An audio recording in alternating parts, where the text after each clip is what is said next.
হেমায়েতপুর এবং সিংগাইর মহাসড়কের পাশে আল মদিনা ওয়েস্ট সিটি, যেটা একদম সড়কের সাথে অবস্থিত এবং 600 বিঘা জমিতে কিন্তু নতুন একটা আবাসন প্রকল্প হচ্ছে এখানে। এবং 600 বিঘা জমিতে কয়টা প্লট থাকবে, মানে কয়টা ব্লক থাকবে? 8টা ব্লক থাকবে। 8টা ব্লক থাকবে। রাস্তা থাকবে 40 ফিট এভিনিউ, তারপরে আবার হচ্ছে মিডলের যে এভিনিউগুলো সেগুলো 30 ফিট, আর বাকি হচ্ছে 25 ফিট করে প্রত্যেকটা ইটালার রোড। ওকে, ভেতরে আপনারা কি কি প্ল্যান করছেন? মানে শুধু আবাসন প্রকল্পের জন্য তো আবাসন প্লট তো থাকবেই, সাথে স্কুল, কলেজ, শপিং মল, এই টাইপের আরো কি কি প্ল্যান আছে? A to Z, মানে একটা নাগরিক সুযোগ সুবিধার জন্য আমরা এখানে প্রতিটি ব্লকে এক একটা না একটা সুবিধা রাখবই। ব্লক ওয়াইজ মসজিদ থাকবে, সেন্ট্রাল মসজিদ থাকবে, বাচ্চাদের জন্য বিনোদন পার্ক থাকবে, ওয়াকওয়ে থাকবে, সকল ধরনের ফ্যাসিলিটি, কবরস্থানটা পর্যন্ত এখানে আমরা রেখেছি। কমার্শিয়াল জোন রেখেছি।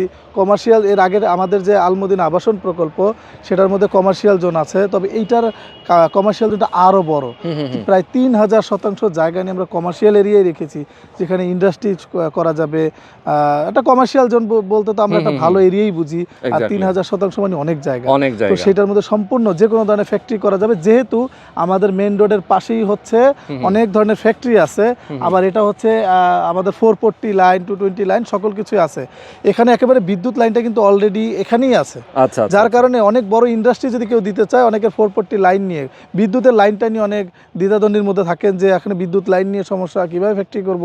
তার জন্য কিন্তু এখানে ফ্যাক্টরি করার জন্য বিদ্যুতের লাইন আমাদের 440 মেইন লাইন টানা আছে, সুতরাং ফ্যাক্টরি করার জন্য কোনো অসুবিধা হবে না। আচ্ছা আচ্ছা আচ্ছা, ওকে। তো দর্শক, যারা আপনারা জমি নিতে চান, প্লট নিতে চান, অবশ্যই স্ক্রিনে দেখানো ফোন নাম্বারে ফোন করে সরাসরি এসে দেখে শুনে বুঝে প্লট বুকিং দিবেন।